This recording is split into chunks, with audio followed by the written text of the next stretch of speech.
శ్రీమాత్రే నమః. శ్రీ లలిత సహస్రనామంలోని 637వ నామము విశ్వగర్భ. ఈ నామానికి అర్థం ఏంటి అంటే విశ్వమును గర్భమునందు కలిగినది అని అర్థం.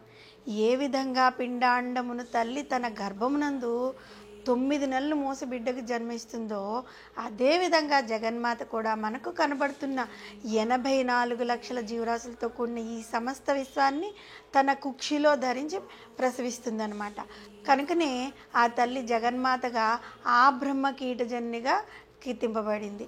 ఏ విధంగా ఒక పక్షి తన పిల్లలను రెక్కల్లో దాచుకుని రక్షిస్తూ ఉంటుందో అదేవిధంగా మన ఈ జగన్మాత కూడా సమస్త విశ్వాన్ని సమస్త ఈ బ్రహ్మాండములను తన గర్భంలో దాచుకుని ఎల్లప్పుడూ రక్షిస్తూ ఉంటుంది. పరబ్రహ్మ స్వరూపంలో ఈ సమస్త జగతులు దాగి ఉన్న విషయం మనకు పురాణాల్లో అనేక సందర్భాల్లో మనం చెప్పుకుంటూ ఉన్నాం కదా. వాటిలో కొన్నిటిని మళ్ళీ ఒకసారి తెలుసుకుందాం. ఈ విషయాన్ని పోతన గారు భాగవతంలో ఏ విధంగా వివరించారు అంటే, యుద్ధ సమయంలో శ్రీకృష్ణ పరమాత్మ భీష్మునిపైకి లంఘిస్తున్న సమయంలో ఆయన గర్భంలో ఉన్న జగములన్నీ కదిలి అలజడి చేస్తున్నాయట. అవి పోతన గారు భాగవతంలో వివరించారనమాట. అదేవిధంగా బాలకృష్ణుని తల్లి అని యశోద, కృష్ణ మన్ను తిన్నావా, ఏది నీ నోరు తెరిచి చూపించు అన్నప్పుడు బాలకృష్ణుడు తన నోట్లోని ఈ బ్రహ్మాండాలన్నీ చూపించాడట. అదేవిధంగా భగవద్గీతలోని 11వ అధ్యాయమైన స్వరూప దర్శన యోగంలో శ్రీకృష్ణ భగవానుడు అర్జునుడికు అసంఖ్యాకములైన బహువిధాలైన పెక్కు వర్ణములు ఆకృతులు కలిగిన తన అలౌకికమైన రూపంలో 12 ఆదిత్యులు, అష్టవసువులు, ఏకాదశ రుద్రులను, అశ్విని కుమారులను, మరుద్గణములను, సమస్త ఈ చరాచర జగత్తును, వేల కొలది సూర్యులను, ఒకే చోట కేంద్రీకృతమై ఉన్న అనేకమైన బ్రహ్మాండములను, త్రిమూర్తులను, సమస్త ఋషులను, నానావిధ ప్రాణకోటిని దర్శింపచేశాడు అర్జునుడికి శ్రీకృష్ణ పరమాత్మ. ఇదే విశ్వగర్భ అని వసన్యాది వాగ్దేవతలు అమ్మవారిని చూపించారు. మనం ముందు నామాల నుంచి చెప్పుకుంటూ వచ్చాం.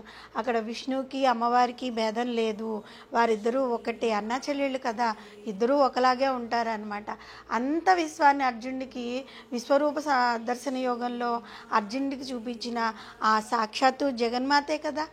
ఆ జగన్మాతలో కూడా ఇవన్నీ ఉన్నాయి కాబట్టి వారిరువురు కూడా ఒక్కటే. ఇంకా కల్పాంత ప్రళయకాలంలో గత జన్మల్లోనూ ఈ జన్మలోనూ మనం చేసే పాప పుణ్య కర్మలను ఆచరించి ఆ కర్మ ఫలితాన్ని అనుభవించకుండా మిగిలిపోయిన జీవ సముదాయాన్నింటినీ కూడా మాయాస్వరూపిణి అయిన ఆ తల్లి తన గర్భంలో దాచుకుని తిరిగి సృష్టి ప్రారంభ కాలాన్న విడుదల చేస్తుందన్నమాట. పంచభూతాలైన భూమి, జలము, అగ్ని, వాయువు, ఆకాశము ఈ మాయలోను కలిసి సమస్తం జగన్మాతలో మొత్తం లీనమైపోవటం వల్ల ఆ తల్లి విశ్వగర్భ అయ్యింది.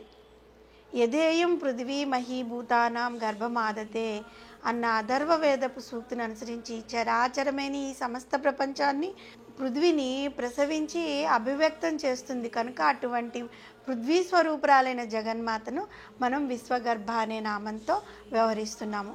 ఈ ప్రాపంచికంగా బిడ్డలను కన్న తల్లి కొన్నాళ్ళకు వారిని వదిలేస్తుంది. కానీ భూమాత ఆ విధంగా వదలదు కదా. ఎప్పటికీ పుట్టిన దగ్గర నుంచి పుట్టుక, జీవనం, మరణం కూడా భూమిపైనే కదా. మరణం తర్వాత కూడా మళ్ళీ తిరిగి మనం ఆ భూమిలోనే కలిసిపోతాం. ఆ భూదేవి మనల్ని తనలోనే దాచుకుంటుంది కాబట్టే విశ్వగర్భ అయింది. జగన్మాతలోనే ఈ లోకమంతా ఇముడి ఉంటే ఈ లోకంలోని అణువణువులోనూ ఆ తల్లి ఉముడి ఉంది కదా. కాబట్టి మనందరికీ తల్లి అయిన ఆ తల్లిని విశ్వగర్భ అని నామంతో మనం కీర్తిస్తున్నాము.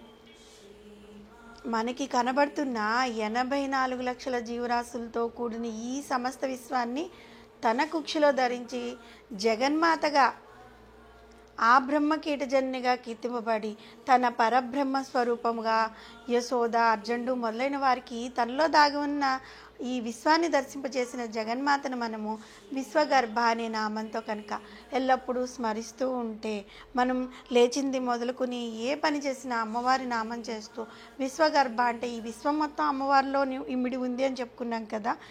ఈ విధంగా జపం చేయడం వల్ల గర్భవతులైన తల్లులందరికీ గర్భంలో ఉన్న శిశువు ఆరోగ్యంగా ఉంటారు, వాళ్ళు ఆరోగ్యంగా ఉంటారు. ఆ తల్లి దయ వల్ల ఈ ప్రపంచం మొత్తం సుభిక్షంగా ఉంటుంది. ఇప్పుడు అకాల వర్షాలు, ఎండాకాలంలో వర్షాలు పడుతున్నాయి, వానాకాలంలో ఎండలు కాస్తున్నాయి, శీతాకాలంలో చలి ఉండట్లేదు. ఈ విధంగా జరగడం కూడా పాపాలు, అంటే ఈ నామంలో చెప్పుకున్నట్లుగా పాపకర్మలు ఎక్కువగా పెరిగిపోవడం వల్ల ఇలాంటివి జరుగుతుంటాయి. కాబట్టి మనము ఆ అమ్మవారిని కొలుస్తూ ధర్మబద్ధంగా వెళ్ళిన రోజు మళ్ళీ సత్యకాలం తిరిగి వస్తుంది అంటారు కదా. మళ్ళీ త్రేతాయుగంలో ఏ విధంగా ఉందో మళ్ళీ రాముడు వస్తాడు, మళ్ళీ అదేవిధంగా అందరూ సుఖ సంతోషాలతో ఉంటారు. శ్రీమాత్రే నమః.